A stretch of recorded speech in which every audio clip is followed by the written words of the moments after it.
This video was a massive project and would not be possible without my lovely supporters over on Patreon, as well as viewers like yourself. Thanks, guys.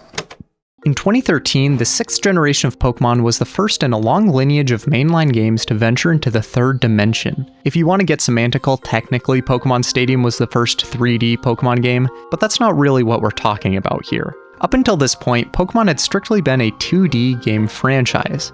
When other developers jumped at the opportunity to utilize the fullest capabilities of the DS's hardware, Game Freak decided to hold back and refine its style while the technology grew into something more capable. While the DS era of titles flirted with 3D, Generation 5 notably utilizing a pseudo-3D environment for its battles, Pokemon didn't embrace the technology until X and Y. While many have grown to resent the jump with how devoid of personality and vibrance the models are in comparison to their lively animated sprites from Black and White, there's no denying that the decision to step into the third dimension would change the direction of the franchise forever. Despite everything that X and Y pioneered that has gone on to shape the franchise's future, regional gimmicks, the fairy typing, many at the time had anticipated that Pokemon's big leap to 3D was going to spell far more fundamental change. Serving as a truly fascinating sliver of history, I found an old WordPress blog from January of 2013 covering the news that Pokemon was finally going 3D. Nick D, the owner and writer for his website Mistranslations for the Modern Gamer, had the following comments to make about the newly released trailer for Pokemon X and Y. What does a switch over to 3D mean for gameplay? In truth, based on the trailer, it seems like very little. For gamers that are old enough to remember, the switch into 3D for console games was huge. Developed series such as Mario and Zelda had to completely redefine themselves in order to work in the new dimension. Pokemon battles seem to be the same as we remember, towns don't seem any different, and what I assume are gym challenges are the same as well. This seems like a wasted opportunity. Basically, my point is that 3D really isn't going to hit Pokemon as hard as other games as far as innovation goes. Pokemon rarely makes large changes to its tried and true formula from game to game, opting for more incremental tweaks instead. In 2019 Sword and Shield, we finally got a taste of an open world area at the core of a pretty traditional Pokemon region, with 2 more of these areas being added with DLC. 2022's Legends Arceus was the first game built around exploring large open world maps, yet not fully committing to a true open world experience. We also got a taste of gameplay centered around your player character's movement outside of battle, while still opting to use the franchise's signature turn-based combat system. Again in 2022, we got a fully open world in Scarlet and Violet, no loading zones or home base required, and now in the year 2025, we are finally getting what I would consider to be the fundamental changes players were hoping for back in 2013. A game that truly utilizes the 3-dimensional space with a complete overhaul of the combat system to boot. Hi, I'm Papaya. I really like making videos. This is my experience playing through the entirety of Pokémon Legends ZA for the first time. No. I'm going to f***ing myself. This isn't just a gameplay video. This is more about my experience playing through ZA than the game itself. Out of the thousands of hours and dozens of times I've played through various Pokemon titles, this was the first one to truly pick at my brain. Is this game rated for all ages really making commentary about wealth inequality, private contractors, neo-Nazis? Please take my hand and join me as I guide us through my favorite first playthrough of a Pokemon game I've ever had, Pokemon Legends ZA. It was a brisk morning when Legends ZA hit store shelves on October 16th, and everyone was getting their first taste of the new Lumiose city. Well, almost everyone. Hey camera. You see, all the way back in the before times of June, the Pokemon Center ran a special promotion. Pre-order a physical copy from them, and they'd throw in a plush of one of the starter Pokemon as a bonus. Obviously, I had to get it. Now, I'm checking my email like the whole time. I'm like, are they ever gonna charge me for this? When are they gonna ship this to me? Well, the day before the game releases, I finally get an update that it's shipped out, which I was like, that's kind of weird. Why is it shipping the day before it comes out? Are they gonna really get it to me on time? Newsflash, they didn't. It's the day after. My delivery got delayed. I accidentally ordered it to my parents' house instead of my current place, so I gotta go drive all the way over there. I just got off of work, so I'm gonna have to deal with rush hour traffic.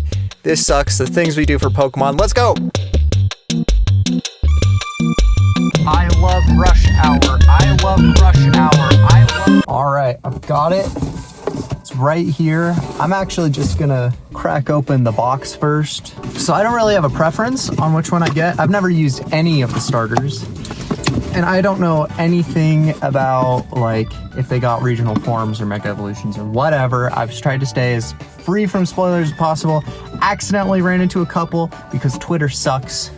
Oh, Totodile! Yo! Oh my god! Gotta crack open the Miho. Dude. This is awesome. What should I name you? A bit of like Tampa. That's like where you live normally, I'd assume. Let's drive home. Also, I just realized I forgot to use my microphone for this whole section. Whatever. Who needs consistent audio quality anyway?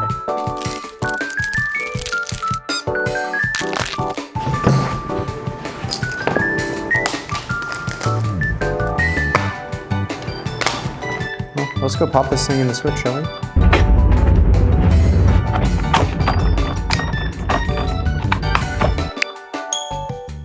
The game starts out as many seem to these days, which is to say by spending an hour in the character creator until I get something that's androgynous enough to my liking. Then we get a quick cutscene showing that Lumiose Tower has caught the purple curse. Homer, you're not. Purple's. And suddenly we wake up on the train. Unlike a certain video game series that tends to start on trains, this unlucky bastard is heading to a much different whimsical town full of sentient animals. Nice to meet ya. We're gonna be spending 170 hours sitting on benches later. While taking in my first view of the cityscape, I was unfortunately close enough to the story's inciting incident.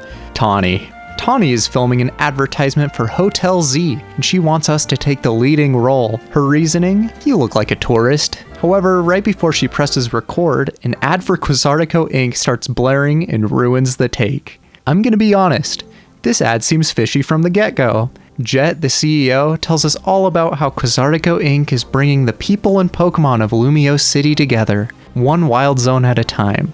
There might be construction everywhere and the city may be rapidly changing from day to day, but don't worry, this is all part of a greater urban redevelopment plan. Now after watching this ad, few things come to mind. I mean, firstly, this is a corporation. How is any of this profitable? I mean, just building wild zones? This doesn't make any sense. There's no profit motives unless they're being contracted out by the city. Maybe there's some type of relationship going on here. It would make sense with how they're able to get the permits for all of this. Secondly, almost more pressingly, where are they finding the space for this? I mean, like, this is a city. Cities are very dense because a lot of people have to live there. Where are they putting these, you know? Like, as much as I love Pokemon, surely there is a slightly more important thing we should be focusing on here. Now, as valid as these queries are, I do have a more pressing question. Where the hell did my bag go? Dude, I need that. That's got like all my money in it. My meds, my clothes. So you hired a Pokemon to carry your stuff? Not a bad idea. News to me. I have been in this city for less than 5 minutes and I've already been robbed blind. I would expect nothing less from Paris. Well, I've got no other choice, so I guess we gotta go track down that thief. Following it into an alleyway, you can tell this is urgent because I'm already getting distracted. It's a little weird that like the sides of the buildings are just flat planes. Like they look so like intricate, but there's just like no depth to any of them. Keeping on its tail, we find that this was a coordinated bag stealing operation by 2 trainers who have some kind comments to make about Pancham's fresh find. Tawny and I confront them and they decide they want to fight for it. That's right, it's time for my first battle with this new real-time combat system. Before that, of course, is starter selection. The fates declared that Totodile would be my choice, and I obliged. Alright, let's see how this works. Alright, Lear. Go, go, go, go, go, go. Get his ass. Red, red, red, red, red, red, red. Go. Go. Get his ass. I hope it comes through in the video, but I really enjoy how this combat system works. It is honestly incredible how well Game Freak was able to adapt their robust, iconic battling system that's turn-based into something that works so well in real time. Good job, Game Freak. Gold star. After getting my bag back fair and square, the thieves skedaddle, and Tawny gives me this really strange prolonged fist bump. I'm not sure if this is normal in other parts of the world, but typically it's a quick bump, not this weird standoff she's got going on here. I mean, even Totodile got the memo. That's awesome. In case my trip hadn't gotten off on a wrong enough foot already, we took so long getting my bag back that it's already nightfall. And unless you're prepared to scrap, you do not want to be out in Lumiose after nightfall. Right before making it back to safety, I get ambushed by a trainer with a Cleffa and a Bunnelby. You really shouldn't have taken this fight, girl. What were you thinking? Turns out she was far from the only one, and I guess we're spawn camping now because I have a full squad blocking the exit. Suddenly, this mysterious floette that could or could not be plot relevant, who knows, floats down from the heavens and fires at the trainers with the wrath of a god, which understandably scares them off. Fleeing the battle zone, Tawny leads us back to Hotel Z, where we can finally seek refuge from a long day out. I know the story calls for us to come here, but did my character seriously not have reservations at a hotel in the city before they came here? It's not just the train, they really were just pulling an Animal Crossing. Nevertheless, we head inside and meet AZ, our resident reformed terrorist and current hotel owner. AZ's got that shit on. Just like me, AZ seems a little distracted. You know that shot at the beginning of the game where we look out the window of the train? Well, what I neglected to show you is that this isn't just a creative camera angle, but rather the point of view of something else entirely. That something else, of course, is a little Zygarde cell. Regardless of what invasive critters may be crawling around in my luggage, AZ rents me a room, and I head up the elevator. Is that a shiny phantom? After all the chaos the day brung, I think it's about time I hit the hay. Papaya would never wake up, peacefully dying in their sleep. Hello? Aw, I was just getting to the good part. Tawny wakes us up in the middle of the night to show us something, which turns out to be a very pretty view from the top of the hotel. While drinking in the vista, Tawny tells us that AZ has done a lot for her, and she wants us to help repay him somehow. Being a bratty I wanted to say I wouldn't, but Game Freak doesn't even give you the option. Shame on you. Gold star revoked. Another painfully awkward fist bump later, and it's about time we finally got to play the game. Well, not before getting signed up for the ZA Royale, which has this whole wish thing, we'll talk about it later. Getting dripped out. I'm very construction worker. Learning to roll, meeting another member of Tawny's team in Lita, fighting Tawny, who uses the other two starters you didn't pick. I thought that was cool. Going to the Pokemon Center, getting the Pokedex, and finally, we are let loose in the first Wild Zone. If there is one thing I love in this world, it's throwing Pokeballs at small animals, and if there's two things I love in this world, it's that and filling out a checklist while doing it. Finally, we're making some actual progress in this. Wait, where are you going? I need to get Taco Bell B-roll. What do you think, Tyler? Gotta get the shiny Porygon. Oh, that would have been crazy. Mashallah, Chocolate.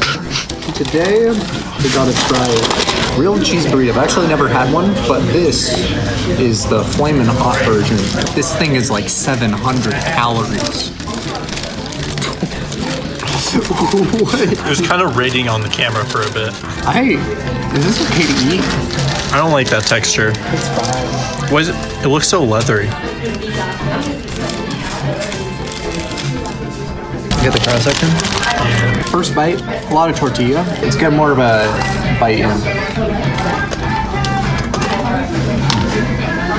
Honestly, pretty good. I really like that, I think it's a flamin' hot rice in there. Pretty good. Also, gotta get the Baja Blast. Okay, you can cut. Gotta get the Baja Blast. Believe it or not, I actually did get a little bit done at Taco Bell, and by that I mean entering the Pokemon Research Lab. Going upstairs, we run into one of my personal favorite characters, Mabel. Mabel is the acting director at the Pokemon Research Lab, and she's been tasked with studying all the new wildlife that's being introduced to Lumiose with the Wild Zones. Small problem, they keep building more of them and it's impossible for her to keep up. Luckily for her, it's my problem now. Fortunately, we actually get rewarded for filling out the decks in this game, consisting mostly of useful TMs with some other goodies occasionally sprinkled throughout. Out of all the prizes, there's one that has caught my attention. Shiny Charm is at level 50. Wow. Okay. With a new purpose in life, I exit the research lab and run into another member of Team MZ, Naveen. He doesn't really do much yet, kind of just giving me a hat and walking away, but I like him. He's a fun character. I catch a couple more Pokemon I find while running around. Oh, I got it. And then it's time to meet back up at the hotel to get ready for nighttime. When the sun goes down in Lumiose, trainers from all over the city congregate in battle zones to duke it out for points in the ZA Royale. When you earn enough points, you get a promotion ticket, which you can use to fight an assigned opponent at your skill level in a promotion match to move up in the ranks. Unfortunately for me, I get assigned to the toughest trainer in all of Lumiose, a trainer so powerful they named the game after him, Zach the Driver, otherwise known as Les Eternel. You know, I wasn't expecting ZA to be one of those games that throws the final boss at you right at the beginning of the game for one of those scripted losses so you can run it back and get your revenge at the end, but I'm all for Game Freak experimenting with the formula. Regardless of my impending doom, I fight through every trainer I come across and claim my ticket. We meet up at a field in the edge of town. He spits in my face, telling me that after he wins it all, he'll abolish all forms of transit in the city outside of taxis. In this moment, I'm the only thing keeping this city from an all-out monopoly over transportation. Monopolies are against everything I stand for. Losing is no longer an option. Slowpoke? Ooh, wait, I have a good counter to this. It is not Fletchling. Watch out, watch out. Okay, bite. Watch out, watch out, watch out. Oh, bummer.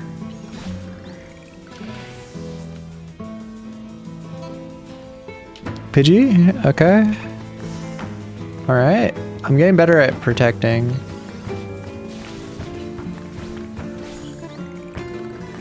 Good work, everyone. Somehow, I've managed to whittle him down to his last Pokemon. In his desperation, he sends out Pikachu. Of course, the guy wanting to build a monopoly would use the second most capitalistic mouse in fiction. At this point in the game, there are no counters the player can reasonably get to electric types. Hell, my starter is weak to them. My back is against the wall. If I'm gonna win this, I'm gonna need a miracle. Yes. Okay, got the poison, got the poison. Okay. Alright, good, good, good. Watch out, watch out, watch out. Okay, switch out. Oh, I guess I have Mud Shot, huh? Probably should have thought about that.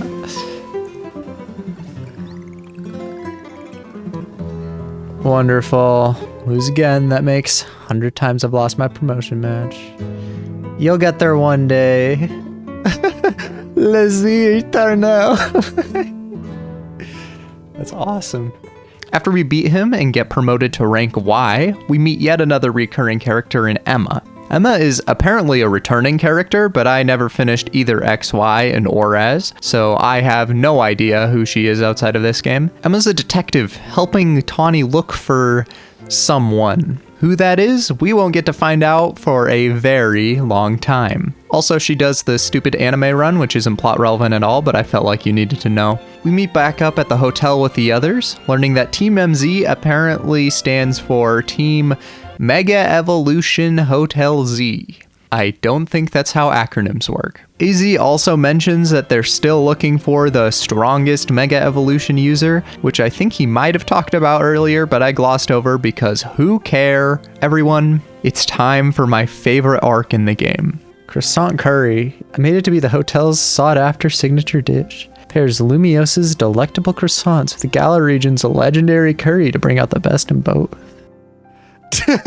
To be completely fair to Naveen, croissant curry is a monstrosity. Maybe this is the reason the hotel isn't getting any visitors. Waking up the next morning, Tawny wants to take us over to Emma's office and show us around some cool places on the way. New wild zones mean I get to add some more Pokemon to my collection, we visit a coffee shop that I'm sure is run by just lovely people, I duke it out with some political radicals, and finally we arrive at Emma's— wait, go back, I want to talk about that. The Fist of Justice is an organization with just one goal: to eradicate all wild zones in the city. They don't want to get rid of the Pokemon, rather, they just want to get rid of the barriers that are separating the people and Pokemon of Lumiose from each other. Now you might be wondering, surely it can't be safe for wild animals to be wandering the streets. And you'd be right. Luckily, the Fist of Justice has a solution for this. They'll just train everyone up until they're strong enough that they can fight back if a wild Pokemon jumps them. Obviously, I have my concerns. Believe it or not, I'm not entirely opposed to the idea of getting rid of wild zones. However, I don't really think these types of one-size-fits-all solutions are all that effective, especially when they require rigorous effort on the individual level. On top of that, while Quasartico Inc. sketches me out, I don't know enough about the wild zones or their motivations for building them to really have an informed opinion on if they should be removed or not. So for now, put a pin in that. Meeting up with Emma for real this time, she lays upon me the completionist's greatest burden: side quests. Is this a safe space? I have a hot take. I actually really like doing side quests. I have an affinity for what I like to call checklist games, which is pretty much exactly what it sounds like. If the game has a billion different objectives hidden away in a tab that 90% of players will never intentionally interact with, that's a checklist game. To armchair psychologist myself, I'd probably attribute this to the fact that doing side quests feels productive, even if nothing's actually happening. And just being able to get a bunch of little stuff done feels a lot better in the short term than working on a big project for multiple months and getting burnt out and putting it on the back burner, never touching it ever again. I don't think this even counts as projecting because I'm projecting onto myself. Weird. Emma starts us out with three... Freaky. Don't believe that, but I'll put that in. Emma starts us out with 3 side quests to tackle in any order you want, finally giving us a taste of freedom in this open world game. I never thought I'd see the day. I take the opportunity to wander around, visit some restaurants, and catch some more Pokemon. The first side quest of the 3 that I decide to knock out involves battling a wild Sableye in the city cemetery to retrieve a ring for an old lady. I know I promised to put a pin in it, but something doesn't sit quite right about the city transforming the cemetery, which is a sacred place of mourning, into a tourist attraction full of wild animals that have supernatural abilities. I bring this up to distract you from the fact that I completely failed to catch a Sableye in this mission. The next quest I take on entails battling a wild alpha Bunnelby in an alleyway, which I would recommend catching because this thing is pretty good in the early game. Why are alpha Pokemon suddenly reappearing in modern France after their last appearance, which was in Hisui 3 billion trillion years ago? I hate to say it, but we will get to it. There's just one last side quest to do, from a lady inconspicuously loitering around a shopping center. And frankly, I couldn't care less. Despite having barely played any of the game at this point, this is where I felt ZA jack directly into my soul. I'm not kidding you when I say that the character customization is not only the absolute best in the series' history, but it's also just one of my favorite parts of this game as a whole. There's just something so euphoric about wandering around this little slice of the city and flipping through the seemingly endless number of options in stock, all of which I could see myself wearing in an outfit or two. Not only did they have overalls, but they also had bucket hats, which were like my 2 favorite things.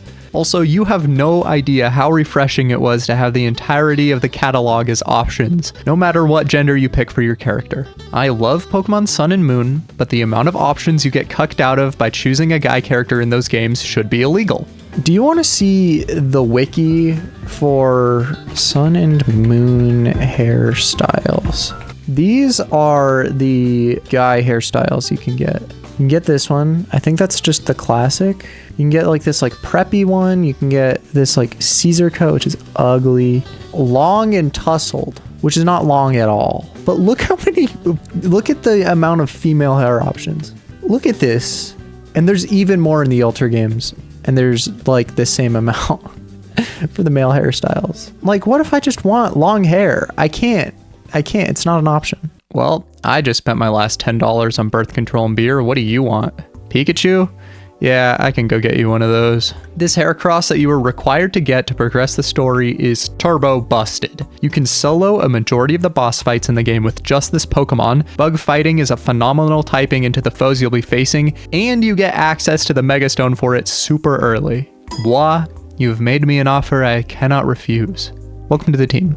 Alright, that's the last of the side quests required for the story, and that's pretty much the entire gameplay loop for Pokémon Legends ZA. Catch Pokémon and do side quests during the day, then participate in the ZA Royale and progress through promotion matches during the night. So, I hope you do not mind, but we will be skipping over them from this point on. It's not that they weren't fun or that I didn't enjoy doing them, it's just that there isn't a lot to talk about, and we would be here all day if I covered absolutely everything. So, here's like 2 hours of progress in a single paragraph.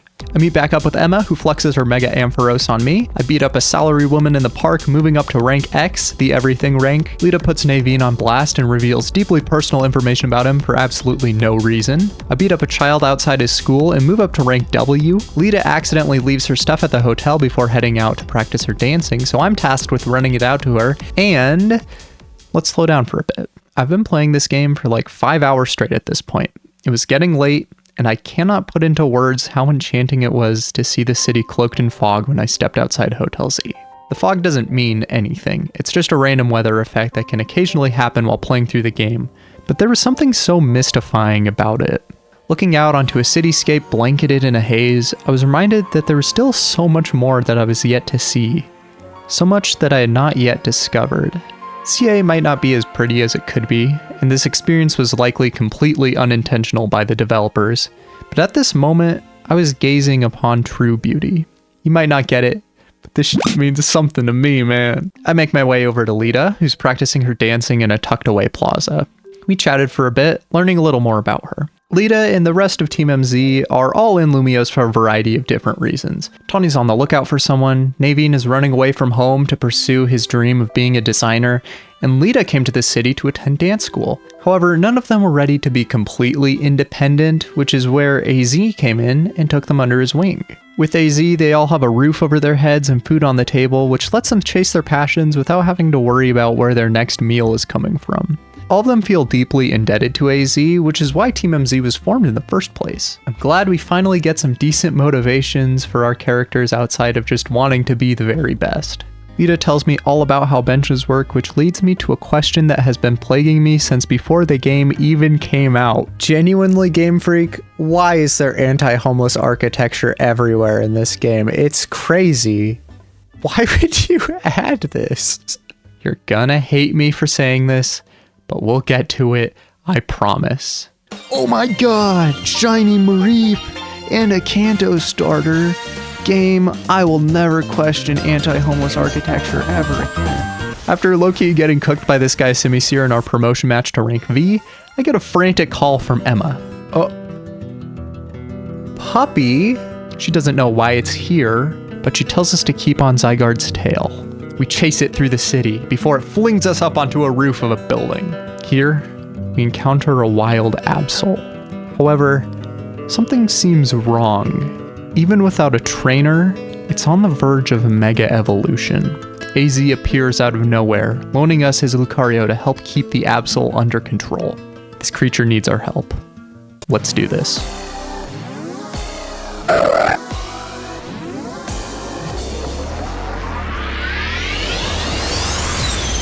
Dude. Okay, this is sick.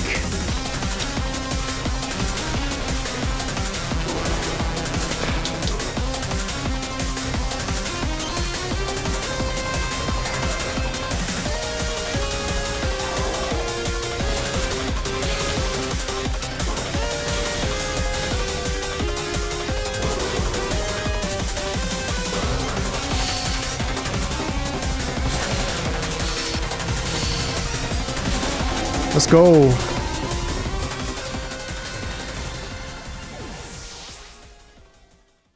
After getting the Absol under control, we obtain the Absolite and meet back up with Emma and AZ to discuss what just happened. Tawny shows up a little late to the party, and we learn that this phenomenon they're calling Rogue Mega Evolution has started cropping up in Pokemon all around the city. There's also mention of a certain company that's been keeping a close eye on the situation. I wonder who that could be. Absol's back, not for vengeance, but rather to join the team as my first Mega Pokemon. Tawny helps us take Mega Absol out for a test ride the next morning, but in real life it is way too late and I am going to bed.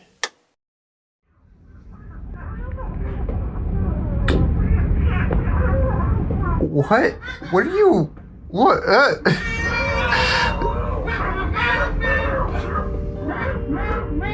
That weekend, I didn't get to play a lot of Pokemon, but that didn't mean it wasn't on my mind. My friends and I went over to a reptile show that was being held nearby, and I got to see all sorts of reptiles, like frogs, and mice, and rabbits. Then I stayed over with my parents as we had big plans for the next morning. That Sunday was my dad's birthday, and his favorite football team, the 49ers, were playing in San Francisco. So, as a family, we took a day trip down there to watch them play in person. Despite a packed weekend, I crammed in as much Pokemon as I could. I mostly focused on dex completion and side quests since I wasn't able to record on my capture card. My one exception was while I was up in the air, because I thought it would be fun to make some real progress on the plane. After my encounter with Absol the night before, Vinnie, a higher up at Quasartico Inc., invited both Tawny and I over to their building for a chat. We meet up with Vinnie, who has a stone-cold expression on his face. He makes it clear that he's here on business. He interrogates me on if I had anything to do with the Absol situation that happened the night before. Without hesitation, I let him know that I tamed the beast. His shades obscure his reaction. A moment of silence hangs heavy in the air, the atmosphere so thick it could legally be considered a solid. Then, without missing a beat, he starts belly laughing and clapping like a sea lion. According to Vinnie, Quasartico Inc. had been running into a couple rogue Mega Evolution-shaped roadblocks in its urban redevelopment plan. But now that I've proven that I can take on these monstrously powerful Pokemon head-to-head, he's interested in my services. In fact, seeking out talented trainers has been Quasartico's goal this whole time. In a moment of great betrayal, Vinnie tells me that finding people to clean up this mess has been the purpose of the ZA Royale since the beginning, and it was all AZ's idea. This was the purpose of the strongest Mega Evolution user. In this moment, I'm deeply conflicted. While helping Quasartico with this rogue Mega situation is entirely in their interest, I also can't deny that it isn't safe to let these suffering Pokemon lash out and wreak havoc on the city. On top of that, if AZ has been the man behind the scenes for this whole ZA Royale, surely there's a greater purpose outside of simply doing Quasartico's dirty work and furthering the urban redevelopment plan. So, against the sinking feeling in my gut that this is deeply wrong, I decide to keep my head down and agree to work with them. Vinnie pushes an update from his phone, which reaches us momentarily. I receive a promotion match alert, and my opponent is Vinnie.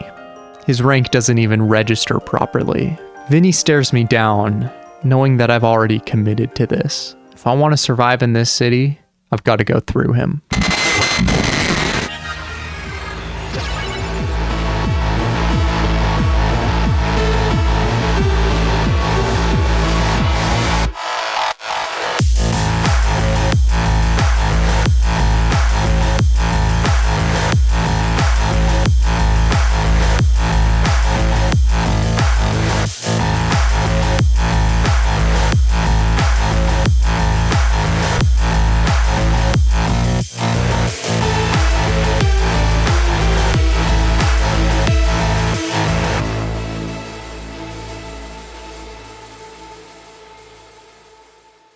I had to hold myself back from popping off on the plane after seeing Mega Drampa. I've always loved this Pokemon, so cool to see it getting some love after all these years. After defeating Vinnie, I'm prompted with a rank up.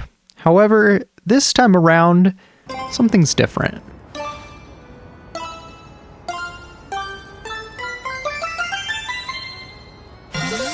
Rank F. I jumped 16 ranks, all the way from rank U to rank F. For my obedience, I'm patted on the back. Quasartico's got me in golden handcuffs, and all I can do is hang my head and march forwards. In the process, Tampa finally reaches his final form. We may have moved up in the world, but what have we gotten ourselves into? As I said, I didn't get to play a lot of Pokemon that weekend, but it was living in my head rent-free. Specifically, one little thorn had nestled its way into the crevices of my brain. Seriously, what the heck was up with the benches? Out of all things, why had hostile, anti-homeless architecture made its way into an otherwise cozy game?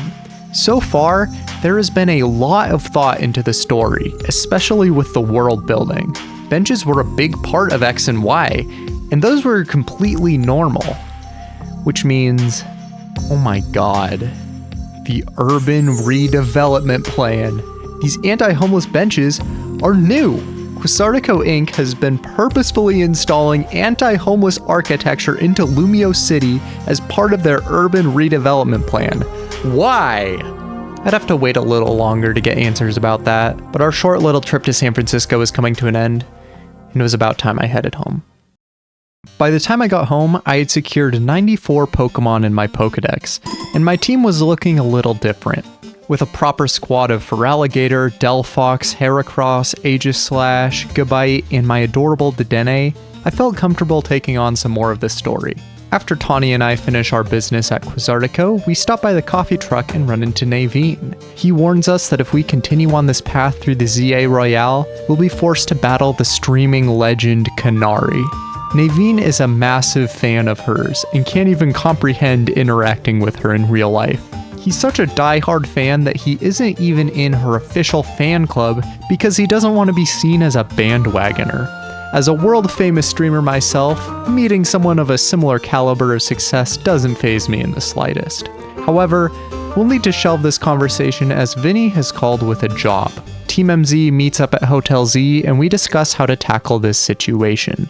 There's 3 Pokemon experiencing Rogue Mega Evolution across the city and we need to help them. Tawny is taking Slowbro, Lida's taking Camerupt, and Naveen's taking Victory Bell. My job will be to bounce between them and provide the firepower. Before we leave for the job, AZ stops me to give me something. Feraligatr? Wait, oh my god. I had my suspicions, but this was confirmation that all the ZA starters indeed got new Mega Evolutions. I've gone without spoilers. What does this thing look like? What am I looking at? What is that? Oh, it's like a big crocodile head. Okay. I go around town taking care of Rogue Megas, back on my bullshit.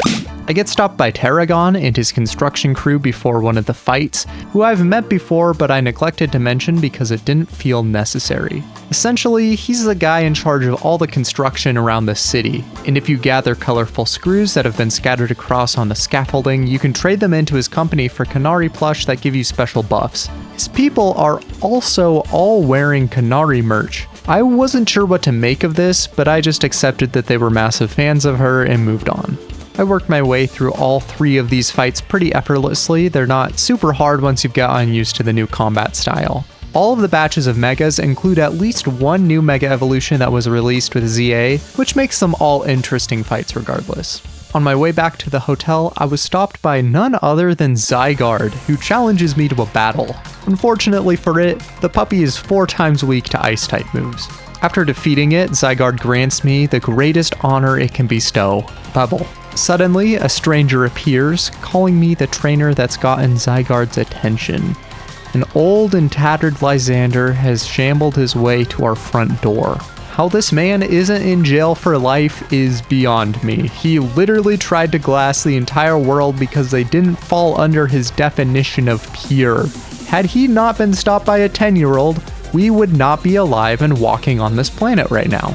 He asks if we sense it as well, the disturbance that has settled upon Lumiose. Lysander asks me if I am prepared to defend Lumiose from whatever may be causing this disturbance, and I nod in confidence. Meeting up with the gang, I get a notification that an opponent for my promotion match has been decided, and lo and behold, it's Canary. Naveen freaks out, but eventually agrees to help us find her. He suggests we attend the Canary Quiz Whiz contest, where the winner earns a favor from Canary herself. Of course, I'm going to use it to challenge her to a promotion match. Naveen will be our intel, our man on the inside who will feed us the answers to the questions while keeping at a safe distance. Making my way into the venue, I met with a crowd of Canary fans, Canatics as they call themselves. The most obnoxious of them all greets us. Even veteran Canatics, that's what we Dynamo members call ourselves, struggle to make it past the first round. Newer casual fans may not enjoy the complexity of shut the f*** up. Canary greets the crowd and starts the contest. After question after question, even battling my way through the obnoxious fan that stopped me before, I finally reached the end of the contest, securing a battle with Canary. I'm told to head over to Racine Construction of all places, where I run into Tarragon manning the counter. He was watching us participate in the Quiz Whiz contest and tells us that if we can defeat him in battle, he'll tell us everything. Curious, I agree to brawl. Okay, I don't think my... What? Mega Excadrill? Oh my god. What the As promised, Tarragon spills the beans. Not only is he Canary's grandpa, but he was also taking Canary's place during her Quiz Whiz contest. Mind blown. Well, it's time for the real thing. Canary's in the middle of streaming, and we're interrupting her to get our promotion match. She hasn't battled in a while, despite being rank F, but that doesn't mean she won't put up a fight.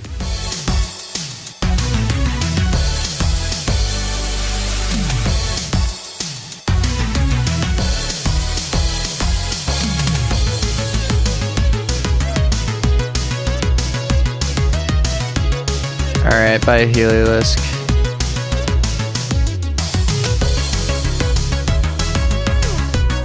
Oh, okay. Okay, good work. Alright, here comes Electros. Does Electros have Mega? Now what does Mega Electros look like? Holy shit.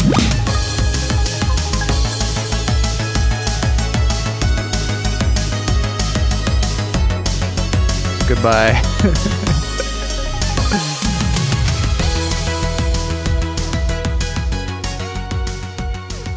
Holy moly. Lots of inspired choices for new Megas, definitely wasn't expecting any of these. After defeating her, Canary gives us a signed plush for the person helping us get through the Quiz Whiz contest, recognizing that we aren't really the type to be a Canatic ourselves. Suffice it to say, Naveen is stoked. Not stoked enough to try croissant curry, but stoked nonetheless.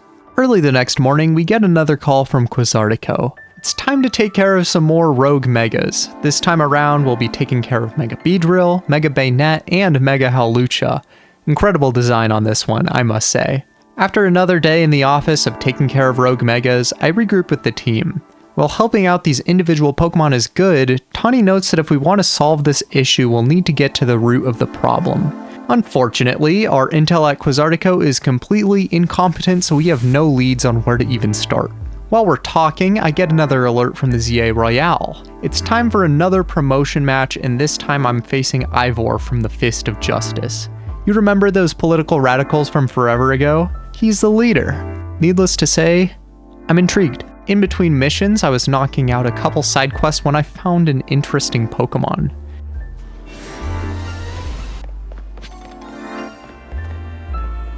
What? Oh my god!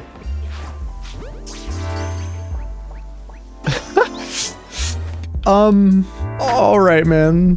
The funniest thing about this Furfrou is that I found it while I was on the way over to start the Furfrou's Trimmers line of quests.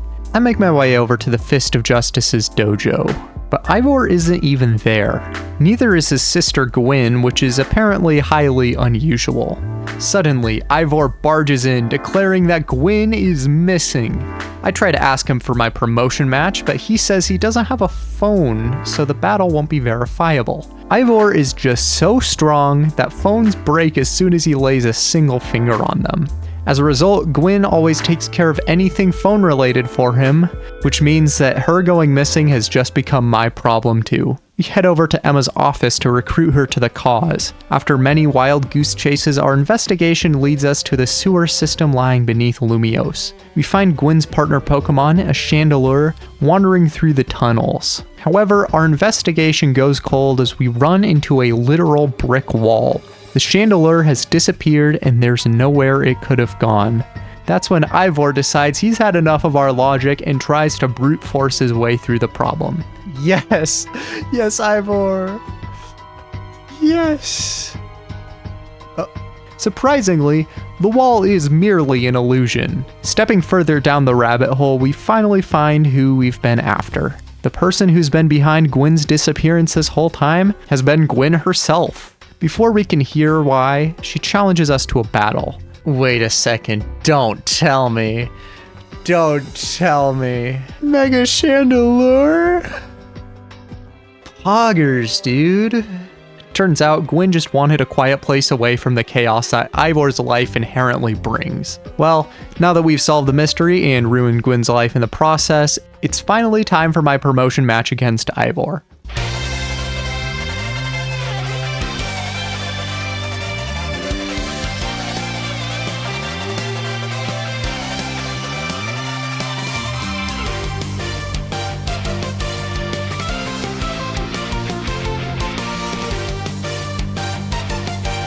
Your ace. There's no shot. What?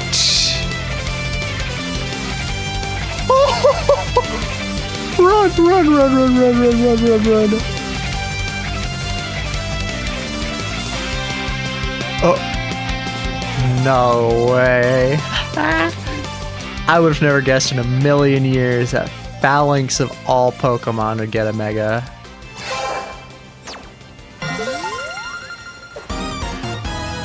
Rank D. During dinner with Team MZ that night, Tawny gets a concerning message that she glosses over when asked about it. The next morning, we find out what it was. Tawny took out a massive loan from the Mafia. What the fuck? Tawny has dropped off the face of the earth, and now the Rust Syndicate has come knocking on my door to collect what they're owed. They don't want to start any drama, they simply tell us to stop by their office for a chat. Well, if Tawny is MIA, I guess her problems have become my problems, like everything else in this game. After defending myself from the guards in front of Rust Syndicate's headquarters, I'm greeted by the man on the phone, Mr. Felipe. He's a little upset at me for thrashing their guards so effortlessly, so he demands that he thrashes me back to call it even. Unfortunately for him and his Mega Skarmory, these hands can and will be caught by anyone. Stepping inside, we meet up with Corbial, leader of the Rust Syndicate. We talk business, explaining why we're here instead of Tawny. Felipe tells us that Tawny took out a loan of $100,000 to make some promotional videos for the hotel. The first time I met Tawny, she was making a promotional video, and she was just filming it on her phone. Genuinely, what was she spending the money on? Was she buying licenses to editing software? Girl, the DaVinci. It's free. Regardless of what she did with the money, she's put off paying the loan for so long that it's climbed to $1 million.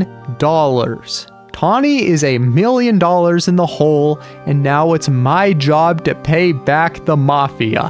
Corbial proposes that instead of paying them back in money, we instead do a couple favors for them. Well, I'm already doing favors for people, so what's a couple more? Lita decides to hold a strategy meeting at Hotel Z so we can figure out what to do about this whole Mafia situation, and guess who decides to show up? After chewing her out, Tawny gets a call from Vinnie. Yep, on top of our Mafia problems, we've also got rogue Megas to take care of. A quick Mawile, Ampharos, and what the fuck is that later? We've finally got some time to dig into these jobs.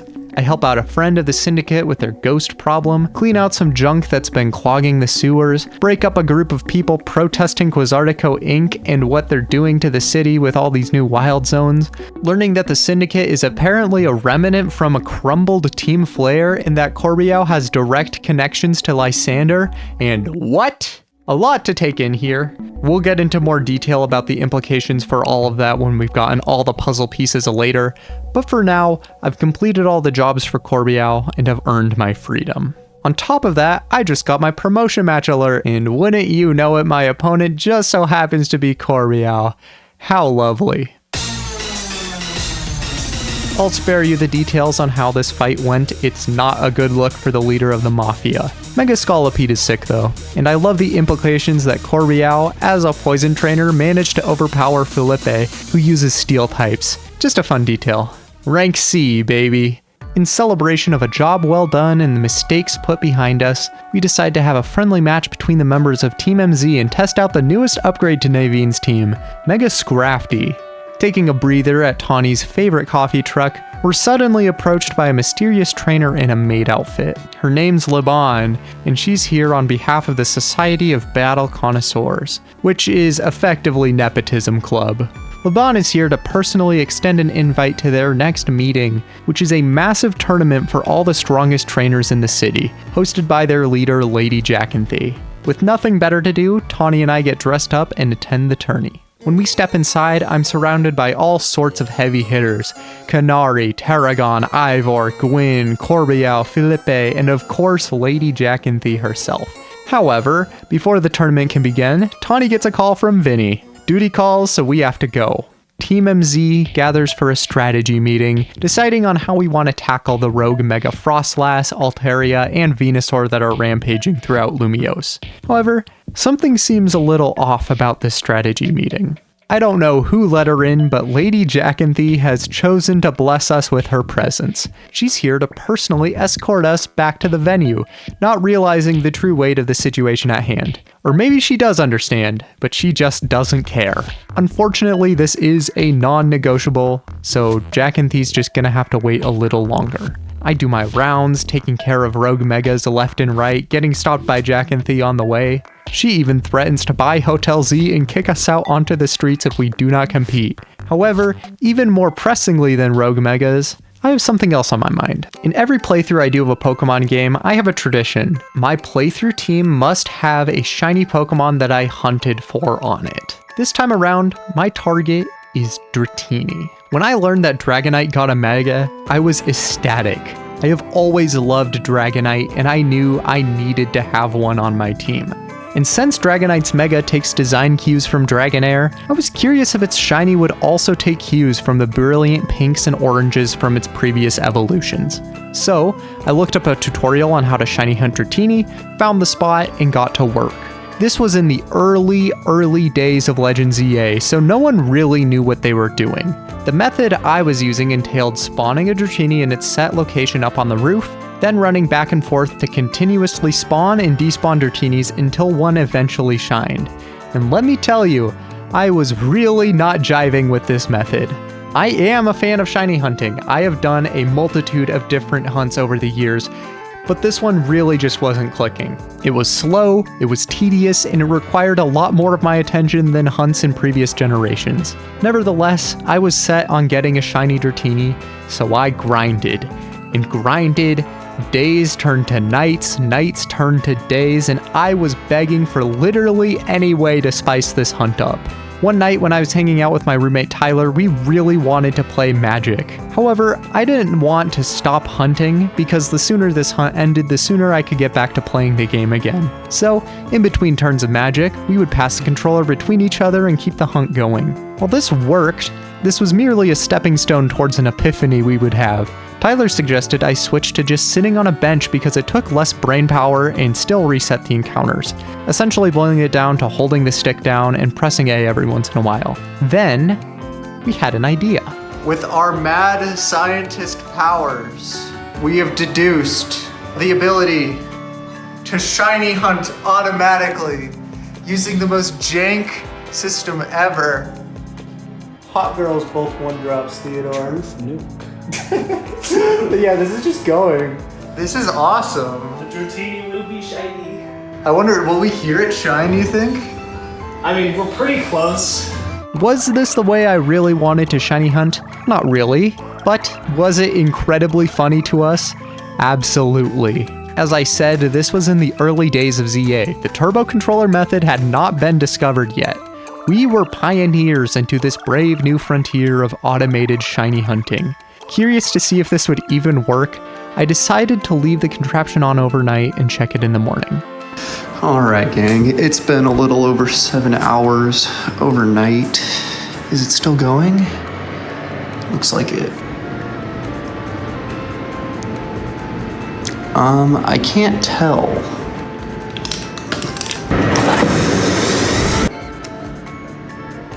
Wait, that Dratini is definitely shiny. Okay, well that is definitely a shiny Dratini. Are there any other like shinies around here?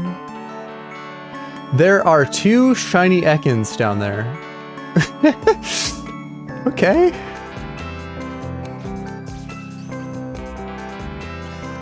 All right, well, there's Dratini. It's just 2 shiny Ekans. I'm surprised none of the, what? Oh my god. I don't think I'm gonna do this strat again, because it's just a little lame, but you can't argue with results. Holy shit. Oh my god, it's so cute. Dude, it's so pretty. I love Dragonair shiny. I think it is one of the greatest shinies ever made. And I'm actually not a massive fan of Dragonites, but I Dragonite. After finally getting my Dragonite, it was time to take care of the Rogue Mega Venusaur that has been sitting under this pavilion for the past few days. Now that the Rogue Megas have been quelled, we have no more excuses for dodging Lady Jackanthee's tournament. And after stepping outside, it seems like she agrees. The gang and I have found ourselves held hostage inside a so-called Jackanthee zone, and the entirety of Hotel Z is trapped in here with us. If we want to free the hotel from its holographic shackles, we're gonna have to attend the tournament whether we like it or not. After a bit of tidying up, I get a notification from the ZA Royale. It's time for my promotion match, and you'll never guess who my opponent is. Well, now I've really got no choice on the matter. Get your fine attire on, we're going to Jackanthee's tournament. Oddly enough, everyone is still here in the venue, despite us canonically being gone for a few hours. Turns out, we aren't the only ones who got locked in a Jackanthee zone. The ladies waited long enough, let's get this show on the road.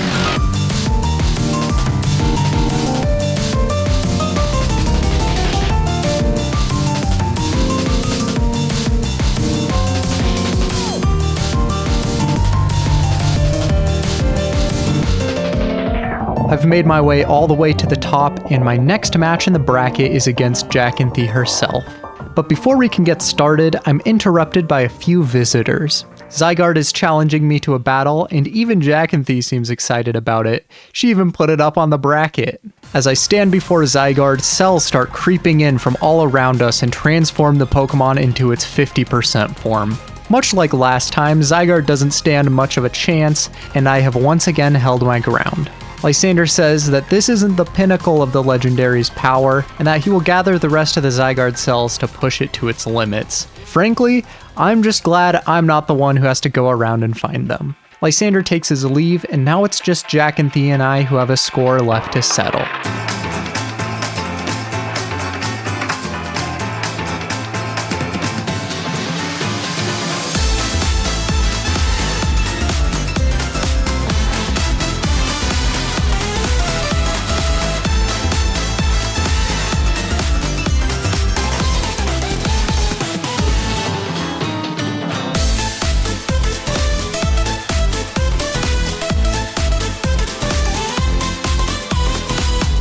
Clefable?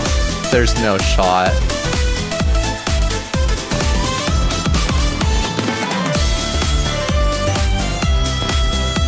Oh my god, what is on it? Is that like a little beret?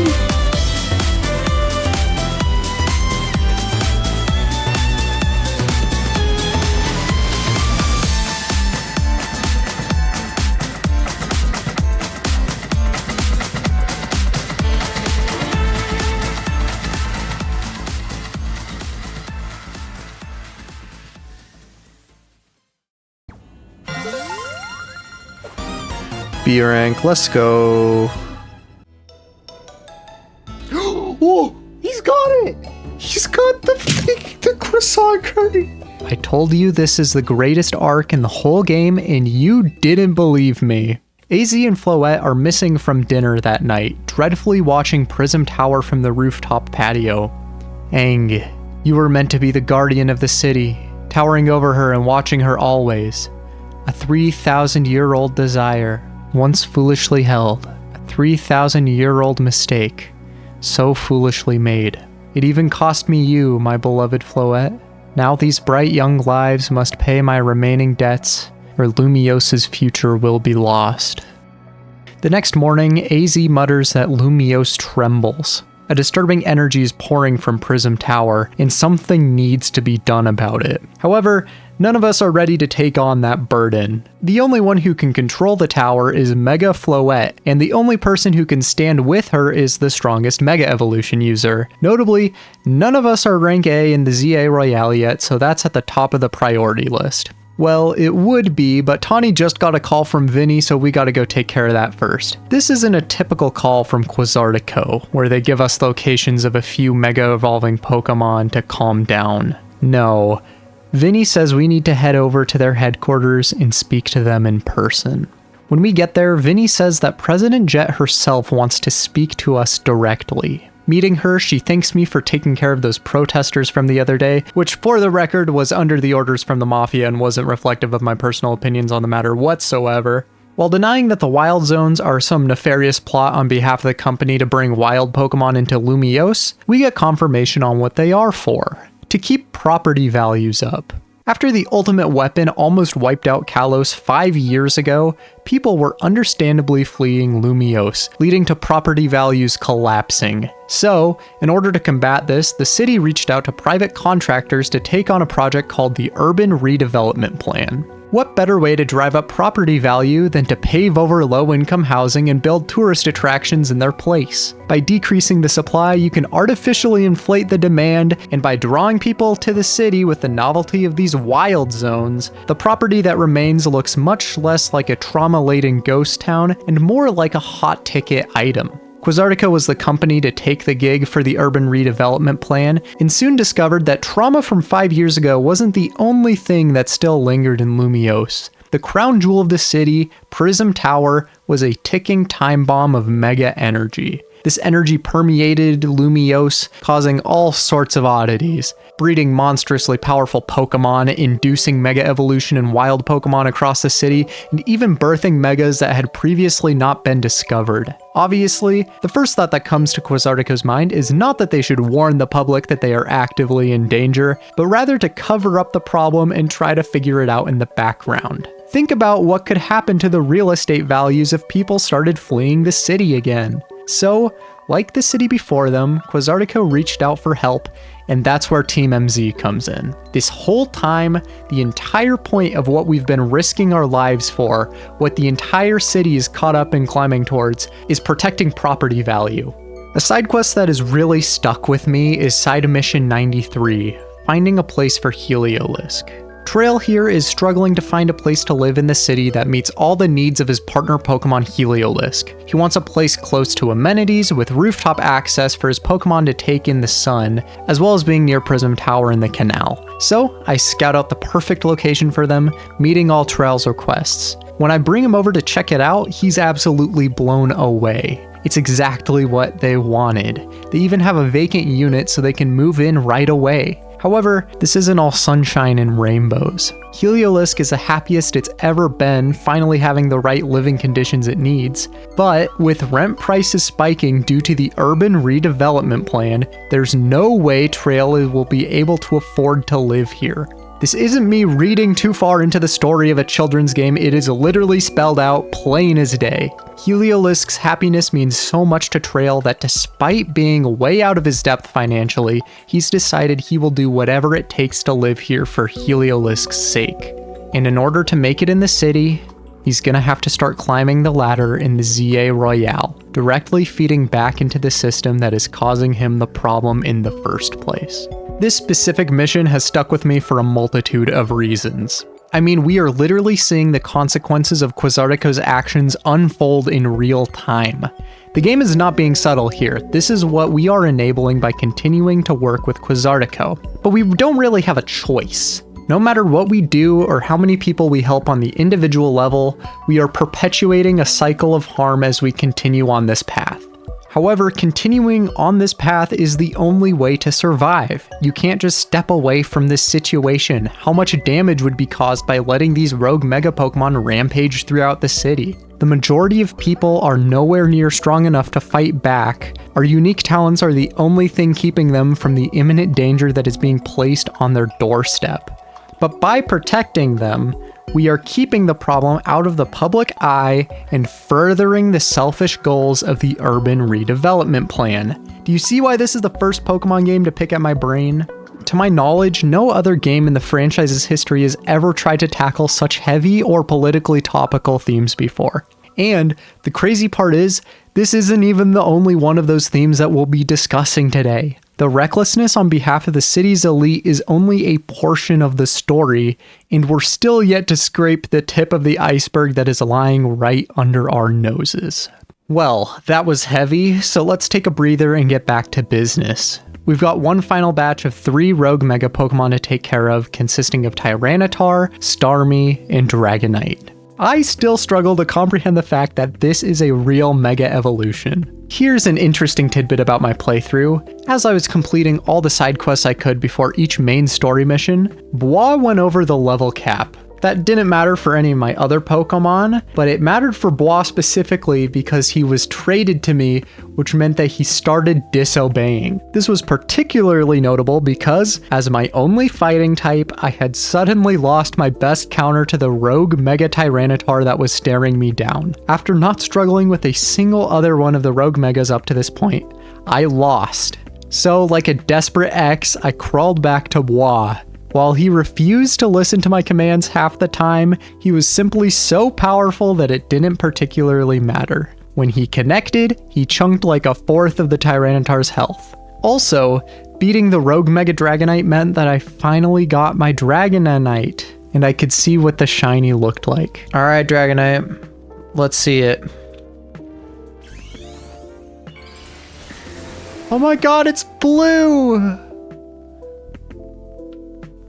Oh my god, it's so pretty! With the final batch of rogue Megas done and dusted, we meet back up at Hotel Z to catch up and lick our wounds. However, Tawny seems to have something on her mind. More than anyone else, Tawny really wants to be the strongest Mega Evolution user, and the fact that I am clearly stronger than her rubs her like 400 grit sandpaper. Tawny has a terrible case of main character syndrome, being by far the most self-absorbed and recklessly selfish character on the team. Much like Jackanthe, whatever she wants, Tawny will make sure she gets. Since she desperately wants to prove herself to AZ and pay him back, this means that she's already decided that she's the strongest Mega Evolution user destined to team up with Floette to save Lumiose. Time and time again, we've seen Tawny's behavior cause massive problems for the people around her. She took out a massive loan from the Mafia, didn't pay it back, and then left it up to her so-called friends to deal with.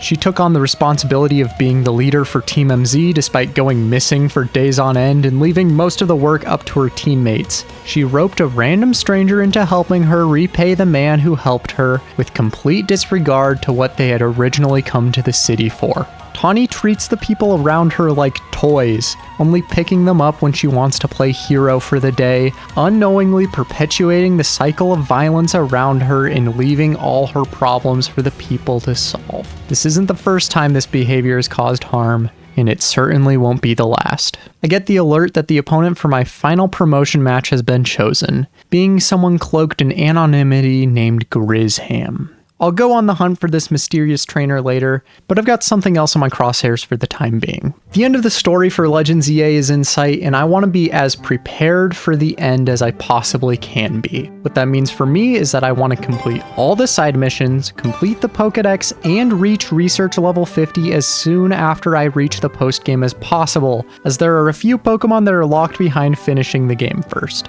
Getting Dex completion isn't the tricky part, I've been grinding away at that this whole time. However, getting research level 50 is a far different story, all because of one single mission. For whatever reason, as part of the Pokédex research tasks, Mabel has requested that I win 500 battles.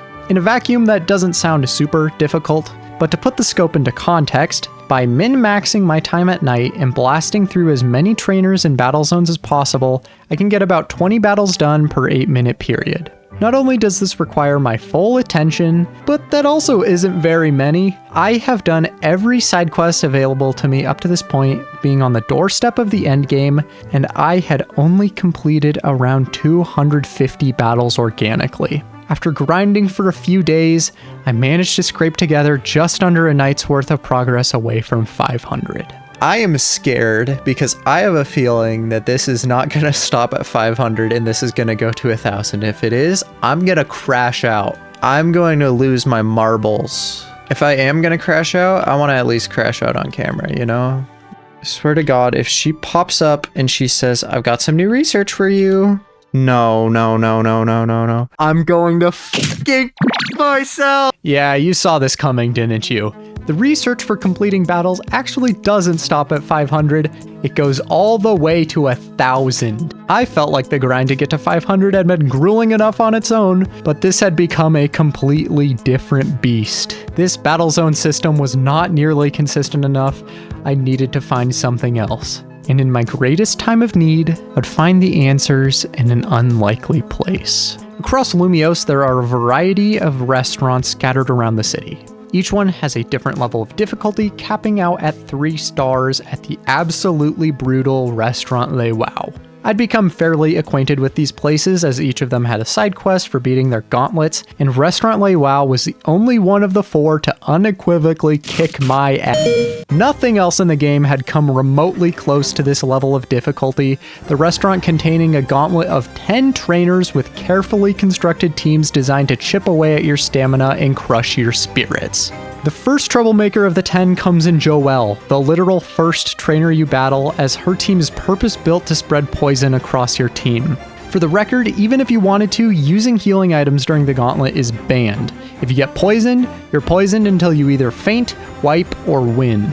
In Legends EA, poison works a little differently than it does in its turn-based counterparts. When poisoned, a Pokemon is effectively put on a timer, taking consistent damage as long as it's out until it dies. This becomes a problem when the rest of the gauntlet is full of trainers that stall with Protect, have fast moves that hit you before you can get the chance to attack, use moves that have a chance to inflict status conditions and throw off otherwise consistent strategies, or just deal massive damage to chunk at your health until you get sent packing. On top of all of this, every single attempt at the gauntlet will run you $100,000, which is not insignificant in the slightest. Fortunately, if you manage to make it to the end, you get repaid in $100,000 worth of pearl strings, some otherwise hard to come by large experience candies, as well as all the prize money you earned from the trainers themselves. So, as long as you win, Restaurant Les Wow can be incredibly profitable. More importantly, for the purposes of research tasks, this gauntlet provides a steady, consistent stream of 10 trainer bursts that can be easily boiled down to muscle memory after you develop strategies for it.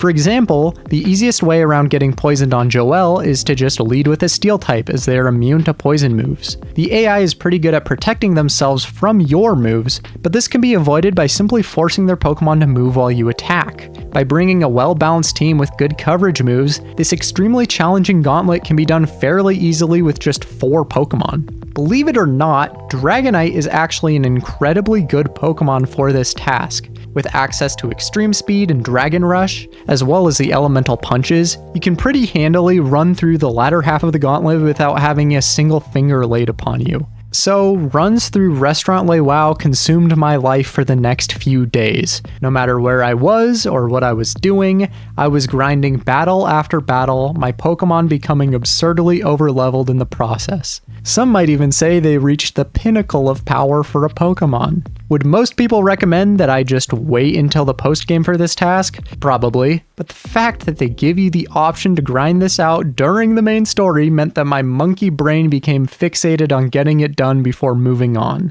I do not blame you if you've completed the rest of the game except for this specific research task.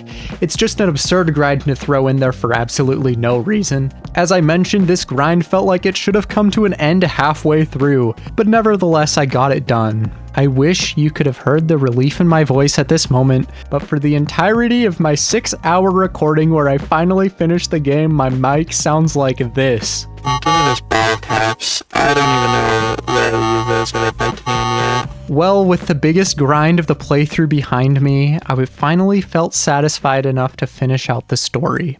Tawny and I head over to Emma's office, asking for her help to track down this Grizham character. Emma's a little hesitant, telling me that this information could put me in danger, but I don't really have a choice. According to Emma, Team Flare wanted to make sure they left a legacy before they collapsed, and one of the methods they tried had current members train the next generation to carry on their ideals, Grizham being one of them. Emma then tells us that Mabel might have some information about him, as she was in Team Flare before getting roped into doing research work for the city on a plea deal. Mabel tells me more of the same, and recommends I check Noviao Cafe. Sure enough, the barista behind the counter has been Grizham, boss of Team Flare Noviao, this whole time. His compatriot Grizel says that we would never understand their motives, but if I want to learn more, I should head over to a spot she's marked on my map. I head over, meeting them at a boarded up Lysander cafe. Since nobody else wants to rent it out due to the cafe's association with Team Flare, they've taken the opportunity to keep using it as a base for Team Flare Noviao. Grizham raves on about how the world has not been forgiving to those that were previously in Team Flare and how woe is them. Let's be very clear about this. Team Flare was a fascistic, terrorist organization that almost wiped out all life in Kalos using the ultimate weapon because they wanted to make a more beautiful world, effectively meaning that humanity didn't meet Team Flare's definition of purity. I'm not sure if I'm alone on this, but I immediately start drawing connections to a certain other fascist regime. Legends EA has a pretty unique position in the Pokemon timeline, showing how Lumiose has been coping with the events of X and Y. We get to see the consequences of an evil team's actions, which I don't think we've gotten a good look at since the Johto games, and never in as much detail as we get here.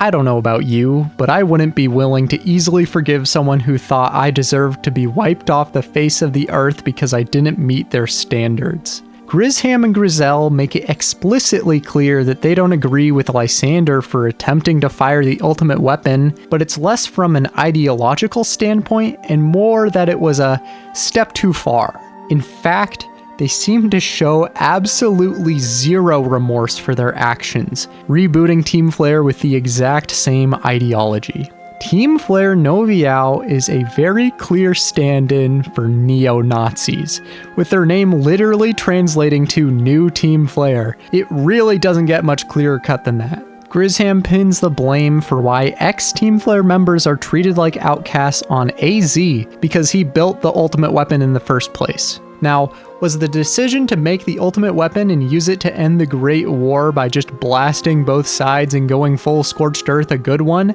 Hell no! But AZ has been regretting that decision for the past 3,000 years and is actively trying to do right in whatever ways he can. That is repentance.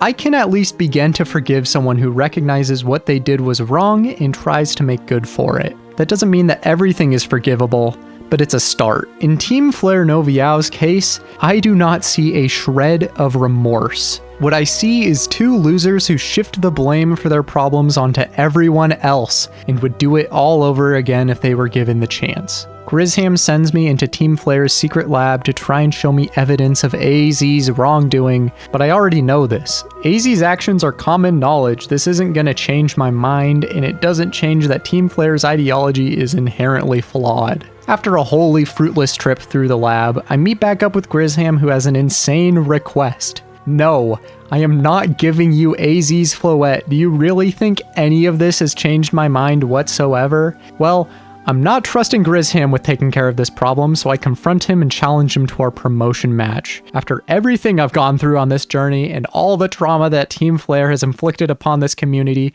there is no chance I'm letting him win. It's time to end this Team Flare thing once and for all.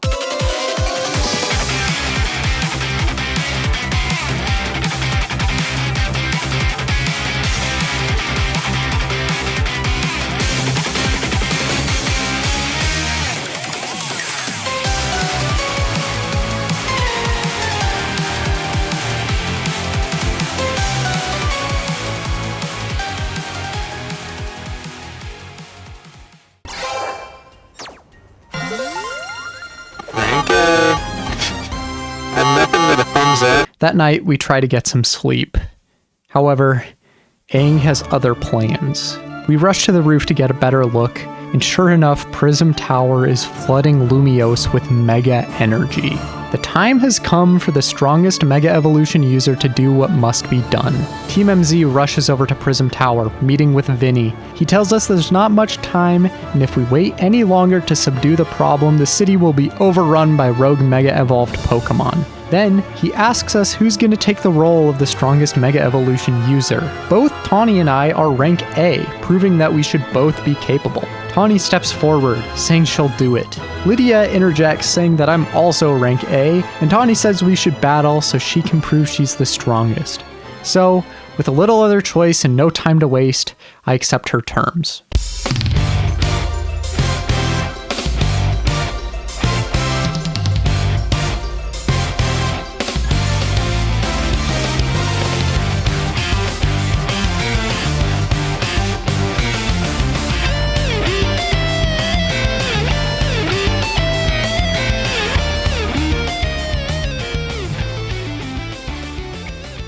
I win.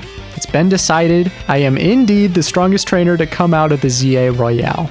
However, Tawny refuses to accept that she's lost. Despite everyone telling her not to, she's decided that she'll be the one to save everyone. Tawny Mega Evolves Floette, soaring to the top of the tower. She reaches the control panel, activating Aang, and sending all the Mega Energy directly into Floette. However, I don't think she really thought this through, because all that energy has transformed Floette into something else entirely. Prism Tower has become a kaiju, Aang having completely taken it over. Heading down to get a clearer view, I get a call from Tawny. Floette and her are still inside, but she can't control Aang, who has taken on the properties of Mega Floette. Fortunately, Tawny can see Zygarde from her vantage point and steers us in the right direction, right before we get jumped by a gang of rogue Mega Pokemon. Recouping from that encounter, Lita has an idea. When Team MZ needs to figure out what to do, we hold a strategy meeting. There are two things we need to do: calm down the rogue Mega Pokemon that are rapidly popping up around the city, and save Tawny. Our best bet is meeting Zygarde, but there's no way for us to get to it from here. Well, not alone. In an Avengers-level crossover, the whole cast of characters from the ZI Royale has gathered over a call to help us. Here's the plan. We'll split off into groups to fight the rogue Megas while I run across the city to meet up with Zygarde. On the way, I'll hit our team's groups for support to get to places I couldn't get to otherwise. It's fairly simple, but it might work. Let's do this. Memories flood back as I rush through rogue Mega Pokemon while meeting up with former opponents from throughout my adventure. At long last, I meet up with Zygarde. Staring down Aang Floette, it's do or die. Either we save the city, or we go down swinging.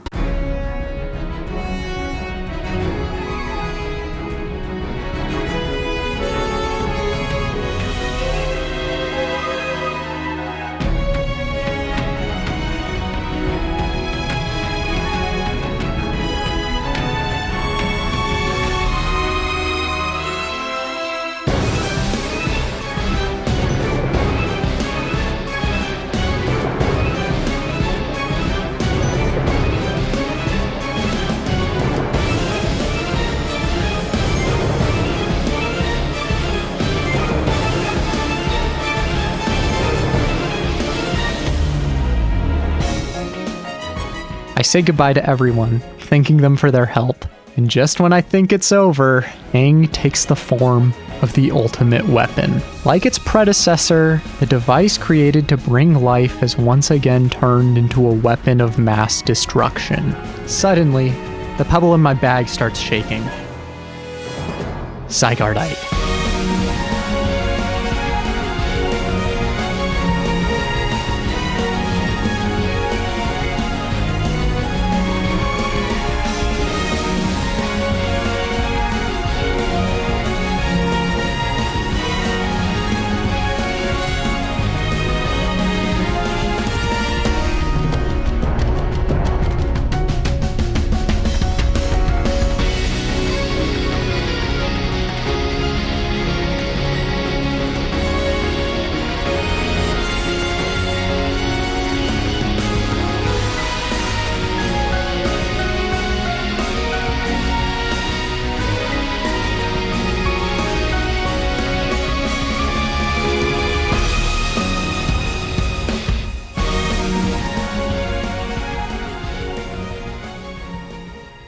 Tawny seems to be okay. Floette is a little beat up, but should be able to make a full recovery. AZ watches on as the final loose end in his life comes tied. As ever, it is our choices today that shape our tomorrows. And that's the game. There's still a little more, but not much. When the credits end, we open up on a grave. AZ's grave. He passed of natural causes, leaving Karina's Lucario, the one we borrowed at the beginning of the game, to us, and leaves Hotel Z in the team's hands. I finally get to claim my wish from the ZA Royale, but the only option is to start the Infinite ZA Royale, which I'll talk about in a bit.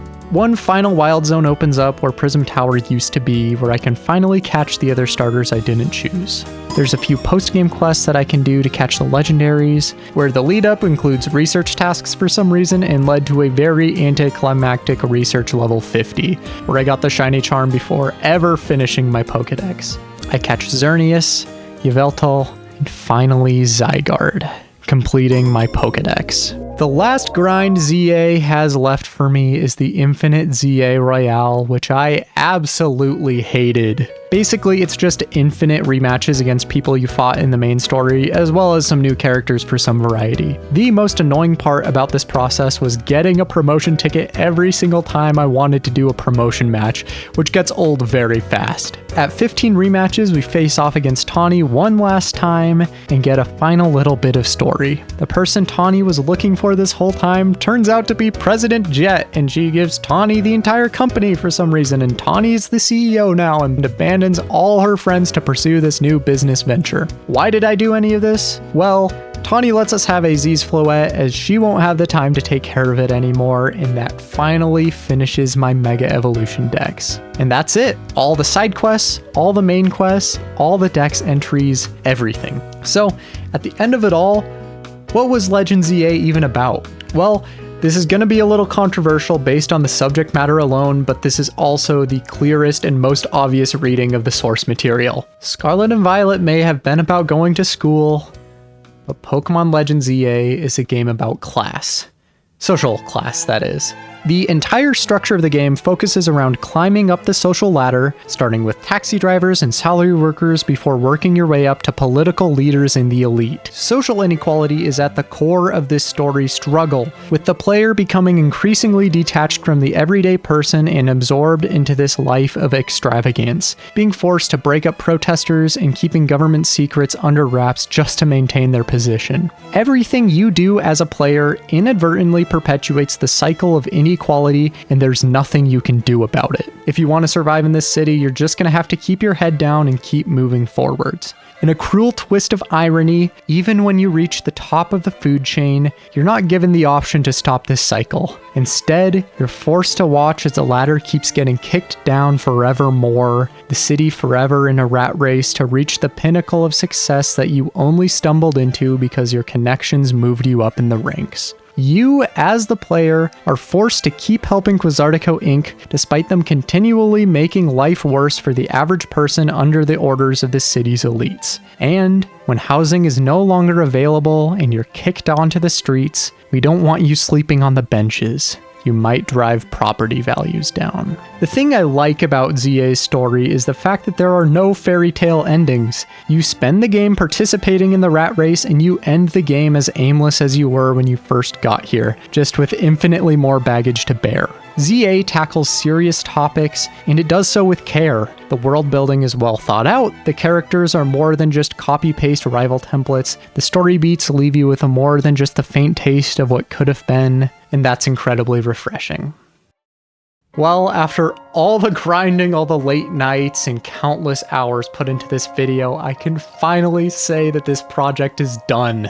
14,000 words and 37 pages of script. Thank you to that churro for illustrating the thumbnail for me. Shouts out to Absolblog's Pokemon for inspiring the style of this video with his gameplay/vlog videos. And thank you for watching. If you'd like to help me out, consider dropping me a comment, telling me what you thought about it. I really want to know. This has been my passion project for the past month. It has absorbed my life. And feel free to subscribe if this type of content is your jam. I promise this isn't the last video like it. Also, I do have a Patreon if you want to see how all this stuff is made and keep up with me on a weekly basis. I upload an exclusive video over there once a week. Thanks guys. Have a good one.